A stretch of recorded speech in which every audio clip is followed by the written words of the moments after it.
오늘 주시는 말씀은 창세기 25장 23절에서 26절까지 말씀입니다. 찾으셨으면 저 여러분 한 절씩 교독하겠습니다. 여호와께서 그에게 이르시되 두 국민이 내 태중에 있구나. 두 민족이 내 복중에서부터 나누이리라. 이 족속이 저 족속보다 강하겠고 큰 자가 어린 자를 섬기리라 하셨더라.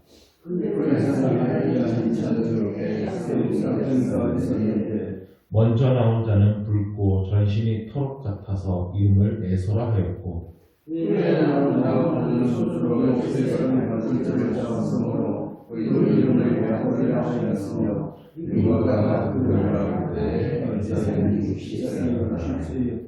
아멘. 결혼하고 20년 동안 아이가 없었던 이 리브가가 드디어 임신을 했습니다. 그런데 태동이 심상치 않았던 거예요. 그래서 여호와께 물었죠. 기도했습니다. 그리고 하나님께서 직접 말씀해 주셨어요. 그런데 그 응답의 말씀이 심상치 않습니다. 두 국민이 내 태중에 있구나. 두 민족이 내 복중에서부터 나누리라. 이 족속이 저 족속보다 강하겠고 큰 자가 어린 자를 섬기리라. 하나님의 응답인데요. 쌍둥이인데 하나의 민족을 이루는 것이 아니라 두 민족으로 나뉘게 된다는 겁니다. 사실 둘 다 내 자식이니까 형제가 서로 하나 되어서 화목하게 지내는 것을 모든 부모가 바랄 겁니다. 그런데 리브가가 낳은 이 쌍둥이는 복중에서부터 나뉜다는 거예요. 둘이 하나가 될 수 없다는 겁니다.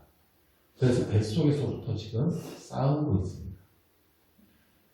둘 다 똑같은 내 자식이니까 둘 다 잘 되기를 바라는 게 부모의 마음일 겁니다. 그런데 이들은 둘 다 잘 될 수도 없습니다. 이 족속이 저 족속보다 강할 겁니다. 큰 자가 어린 자를 섬기게 될 것입니다. 이것이 하나님의 말씀이에요. 여기서 예정론이라는 교리가 힘을 얻게 됩니다. 하나님께서는 우리가 아직 태어나기도 전에 우리를 택하셨다. 어떤 사람이 선하고 악해서가 아니라 그냥 하나님께서 택하셨다는 거예요. 기독교의 교리 중에서 사실 좀 가장 위험할 수도 있다라고 하는 게 이 예정론입니다. 이 가르침을 들으면 반발할 사람도 있을 수 있어요. 아니 그럼 인간의 삶이 무슨 의미가 있냐? 하나님께서 다 예정하시고 인간 세상이 그대로 다 돌아가는 거라면 우리의 선택마저 사실은 다 하나님의 계획대로 되는 것이라면 우리 그냥 꼭두각시에 불과한 거 아닌가? 그럼 뭐 선택받지 못한 사람은 뭐냐? 이렇게 반발할 수도 있죠. 그래서 예전에 이 예정론을 잘못 이해했던 장로교회 어느 일부 그런 곳에서는 전도할 필요도 없다. 하나님께서 구원받을 사람을 이미 다 예정해 오셨기 때문에 뭐하러 전도하냐? 구원받을 사람은 다 구원받을 것이고 구원받지 못한 사람은 다 하나님 선택받지 못한 거다. 왜 이렇게 가르쳤어요? 그런데 우리 성결교회는 우리 칼빈의 이러한 예정론에 대해서 반대의 입장에 있습니다. 예정론을 아예 부인할 수는 없습니다. 하나님의 선택, 하나님의 주권에 속한 부분들이 있어요. 그런데 이건 인간의 영역이 아니지만 인간의 의지와 상관없이 불가항력으로 하나님께서 역사하시지는 않는다는 거예요. 하나님께서 우리 손을 잡아주셨고 또 우리도 그 손을 붙들어야 되는 겁니다. 그럼에도 하나님께서 손을 붙들어주지 않는 사람은 뭡니까? 라고 따질 수도 있는데요. 하나님의 입장에서도 한번 생각을 해봐야 돼요. 북한 땅에도 아이들이 태어납니다. 이슬람권에서도 아이들이 태어나고요. 복음을 전혀 들을 수 없는 환경에서도 아이들은 계속 태어납니다. 태어나면서 죽을 때까지 한 번도 복음을 들을 수 없는 환경에 있는 사람들이 있어요. 그러면 예정론으로 설명하자면 이들은 하나님의 선택 밖에 있다라고 말할 수 있는데요. 그럼 이들은 어떻게 됩니까? 하나님께서 이들을 어떻게 해야 되죠? 복음이 들어가 있지 않는 곳에서는 아이가 태어나지 못하도록 막아야 되나요? 이게 어쩔 수가 없는 부분들이 있어요. 하나님은 질서의 하나님이십니다. 자신이 만든 창조의 질서를 쉽게 깨지 않으세요. 하나님께서는 사람을 자신의 형상대로 만드셨습니다. 하나님께 자유의지가 있으시듯이 인간에게도 자유의지를 주셨어요. 그리고 인간의 의지를 존중하십니다. 인간의 역사를 존중해 주시죠. 장난감 다루듯이 함부로 우리의 마음을 조종하지 않으시고요. 충분히 말씀하시고 설득하시고 선택하게 하시고 그에 대한 책임을 물으시는 거죠. 인간의 선택으로 하나님을 떠난 사람들이 있어요. 그러니까 사실 인간의 선택 때문에 하나님을 떠난 사람들이 생겨난 것이지 나는 왜 선택받지 못했냐고 하나님을 원망할 이유는 없는 거죠. 하나님 때문이 아니라 인간 때문에, 인간의 죄성 때문에 이러한 일들이 벌어져 있는 겁니다. 그러므로 우리가 예정론을 이야기할 때 주목해야 되는 것은 하나님께서 왜 누군가를 선택하지 않으셨는가가 아니라 하나님께서 왜 누군가를 선택하셨는가 여기에 주목해야 돼요. 여러분은 어떻게 이 자리에 앉아 계시죠? 어떻게 예수님을 믿게 되셨나요? 어떻게 하나님의 자녀로 선택되셨습니까? 남들보다 특별히 착해서 선택되셨나요? 물론 착하시겠지만 선한 일을 많이 해서 똑똑해야 하나님의 자녀가 된다면 저는 자격이 없습니다. 여러분 자격 있으신지 한번 생각해 보셔야 됩니다. 이 세상에 하나님의 자녀가 될 수 있는 자격을 갖춘 사람은 한 사람도 없습니다. 그 누구도 하나님의 이 기준을 충족시킬 수 없기 때문이에요. 우리는 그저 하나님의 은혜로 예수를 믿게 된 것입니다. 그냥 은혜예요. 그냥 은혜로 선택받은 겁니다. 오늘 본문도 이 사실을 분명하게 드러내주는 거예요. 이 창세기를 기록한 모세가 이 창세기를 기록할 때에 가장 먼저 이 글을 읽게 되는 사람은 이스라엘 사람들이죠. 출애굽한 이스라엘 백성들, 애굽의 포로에서 구원을 받은 사람들, 가나안 땅으로 들어가고 있는 그 이스라엘 백성들에게 너희가 어떠한 사람들인지 어떻게 하나님의 백성이 되었는지를 가르쳐주는 게 오늘 본문이에요. 쌍둥이의 에서, 야곱, 이 둘 중에서 이스라엘 사람들은 야곱의 자손들입니다. 야곱이라고 하는 이 이름을 하나님께서 이스라엘이라고 바꿔주셨어요. 이스라엘은 하나님과 겨루어 이겼다라는 뜻입니다. 아니, 사람이 하나님과 겨루어서 이길 수 있습니까? 하나님이 져주신 거죠. 은혜를 베풀어 주신 거예요.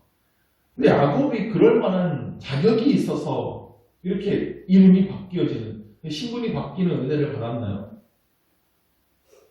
에서가 형이고 야곱은 동생입니다. 쌍둥이여도 장남하고 차남은 다릅니다. 고대 사회에서는 더욱 그렇습니다. 장남이 아버지의 뒤를 잇게 돼요. 장남이 가장 많은 유산을 받습니다. 동생 야곱은 그러니까 자격이 없어요. 더구나 에서는 익숙한 사냥꾼이었다 그랬고 야곱은 조용한 사람이라 장막에 거주했다 그랬습니다. 지금이야 조용히 사무실에 앉아서 일하는 사람 혹은 요리하는 사람이 더 인정받고 성공하는 시대일 수도 있지만 고대 사회는 달라요. 남자는 야성미가 있어야 됩니다. 말을 타고 나가가지고 사냥도 해오고 적군이 쳐들어왔을 때 가족을 지켜낼 수 있는 이 힘도 세고 날렵한 남자가 인정을 받는 시대였어요. 그러니까 야곱은 자격이 없는 거예요. 야곱이라는 이름의 뜻은 발꿈치를 잡았다라는 뜻입니다. 태어날 때부터 형의 발꿈치를 잡고 태어났다고 해서 이렇게 이름이 지어졌는데 고대인들이 씨름을 자주 했어요. 근데 우리가 아는 그런 씨름이 아니라 레슬링 같은 겁니다. 근데 그 레슬링 기술 중에서 고대 사회의 레슬링 중에서 자기가 쓰러지는 척 하면서 상대방의 발꿈치를 잡아가지고 쓰러지는 기술이 있었다고 그래요. 그래서 발꿈치를 잡는다라고 하는 이름의 뜻은 상대방을 속인다라는 뜻으로 사용됐어요. 그러니까 야곱이라고 하는 이름은 사실상 사기꾼이라는 뜻입니다. 상대방을 속여서 넘어뜨리는 사람이다. 자, 여러분이 둘 중에 한 사람을 선택해야 된다면 어떤 사람을 선택하실까요? 힘은 센데 성격은 좀 거친 사람이 있어요. 근데 조용한데 약삭 빠른 야각 빠진 사람들이 있어요. 그럼 둘 중에 한 사람을 선택해야 된다면 둘 다 마음에 안 드시죠? 근데 고대 사람들은 대부분 에서를 선택했을 겁니다. 에서 같은 사람을 지도자로 선택하지 절대로 야곱 같은 사람을 선택하지 않는다는 거예요. 근데 하나님은 야곱을 선택하셨다는 겁니다. 천성적으로 타고나기를 힘도 세고 이렇게 와일드한 사람들, 성격도 거친 사람, 그렇게 태어난 사람을 고대 사람들은 선택하겠지만 하나님은 천성적으로 태어나기를 힘도 없고 야가 빠진 이러한 야곱, 사람들이 보기에 정말 선택하지 않을 자격도 없고 세상에서 인정받지도 못하는 이러한 사람을 하나님은 절대 주권으로 모태에서부터 너를 선택했다라고 말씀하십니다. 은혜죠. 이스라엘 사람들이 그런 존재라는 겁니다. 이스라엘 사람들이 하나님의 백성으로 선택됐는데 단순히 아버지를 잘 만나서가 아니라 그러려면 에서가 선택돼야죠. 선한 사람이라고 선택된 것도 아니고요. 사기꾼이니까요. 그럴 만한 자격이 있어서 하나님의 백성으로 선택된 것이 아니라 그저 하나님의 은혜로 하나님의 백성이 되었다. 우리가 그런 존재라는 것을 지금 가르쳐주고 있는 겁니다. 야곱에게 주어진 하나님의 은혜가 뭡니까? 그는 사기꾼 같은 모습으로 살아갔지만 하나님께서 그의 인생에 계속해서 개입하시고 나타나시고 말씀하시고 간섭하셔서 어떻게든 그 인간을 사람 만들어 놓는 게 은혜죠. 환복뼈를 쳐서라도 야곱을 이스라엘로 바꾸어 놓은 것이 하나님의 은혜입니다. 우리도 그런 존재죠. 우리도 다 그렇게 예수 믿고 사람 되지 않았습니까? 저도요, 만약에 예수님 믿지 않았다면 진짜 한심하게 살았을 것 같아요. 지금은 여러분 보시기에만 멀쩡해 보일지 모르겠지만 사람 되기까지 진짜 힘들었습니다. 저 하나 사람 만드시려고 하나님 엄청 힘드셨을 거예요. 우리는요, 계속 온전해져 가야 하는 사람들입니다. 저절로 되는 건 없어요. 그리스도의 장성한 분량에 이르기까지 계속해서 자라나야 되는 겁니다. 값없이 우리가 구원을 받았지만 그 안에서 계속해서 우리는 온전해져 가는 과정들을 하나님의 은혜 안에서 가져야 되는 것이죠. 사도 바울은요, 오늘 나눈 이 예정에 대한 이야기를 로마서 9장에서 계속 이렇게 말씀하거든요. 야곱은 사랑하였고 에서는 미워하였다 하신과 같이 오직 부르시는 이로 말미암아 우리가 선택되었다는 것이죠. 여기서 사랑하고 미워하였다는 말은 더 정확히는 더 좋아하고 더 좋아하지 않았다 이런 뜻입니다. 그러나 사도 바울은 하나님께서는 모든 사람에게 긍휼을 베풀려고 하신다고 말씀하십니다. 하나님은 모든 사람을 사랑하신다는 거예요, 사실요. 하나님의 사랑에서 떠난 사람들이 있을 뿐입니다. 우리가 원래 그랬습니다. 하나님의 사랑에서 떠난 사람이지만 하나님의 긍휼을 얻게 됐어요. 그러므로 우리도 하나님의 끊임없는 사랑 안에 있기를 힘쓰면서 살아가야 되는 것이죠. 사도 바울이 로마서에서 예종론에 대한 설명을 끝마친 후에 그 선택받은 자들에게 요청하는 말씀이 있어요. 그러므로 형제들아, 내가 하나님의 모든 자비하심으로 너희를 권하노니 너희 몸을 하나님 기뻐하시는 거룩한 산제물로 드리라. 이는 너희가 드릴 영적 예배니라. 너희 이세대를 본받지 말고 오직 마음을 새롭게 함으로 변화를 받아 하나님의 선하시고 기뻐하시고 온전하신 뜻이 무엇인지 분별하도록 하라. 아무런 조건 없이 나를 선택하신 그 하나님의 은혜, 그것을 우리가 기억하면서 우리가 앞으로 온전해져 가는 과정을 거쳐야 하는 거예요. 앞으로 살펴보게 될 야곱의 이야기가 그것을 설명하고 있는 겁니다. 하나님께서 그 야곱을 선택하셨는데 그 선택하신 야곱을 어떻게 사람으로 만들어 가시는가, 어떻게 온전케 가시는가, 그 답없는 사기 같은 인간을 어떻게 하나님의 사람으로 만들어 가시는지 그 과정들을 야곱의 인생을 통해 설명하고 있는 것입니다. 우리도 그 선택받은 하나님의 은혜를 기억하면서 그 은혜 안에서 하나님의 사람으로 온전해져 가는 은혜를 또한 이루어갈 수 있기를 간절히 축원합니다. 기도하겠습니다. 하나님 아버지, 아무런 자격 없는 우리를 하나님의 자녀 삼아 주신 하나님의 그 크신 은혜를 다시 한번 기억합니다. 너무나 부족한 저희들을 여기까지 인도하신 것은 모두 하나님의 은혜입니다. 나의 공로인 줄로 착각하고 나를 자랑하지 않게 하시고 오직 나의 나 된 것은 하나님의 은혜임을 자랑하게 하여 주옵소서. 주께서 값없이 하나님의 자녀로 삼아 주셨으니 이제 하나님의 자녀답게 살아가기를 원합니다. 날마다 주님을 닮아가기 위해 힘쓰게 하여 주옵소서. 끝까지 이 주의 길을 따라가게 하여 주옵소서. 하나님의 선하시고 기뻐하시고 온전하신 뜻을 깨달아 주님을 닮아가는 우리가 되게 하여 주옵소서. 주님의 뜻을 우리의 삶에 이루어 주시옵소서. 예수 그리스도의 이름으로 기도드립니다. 아멘.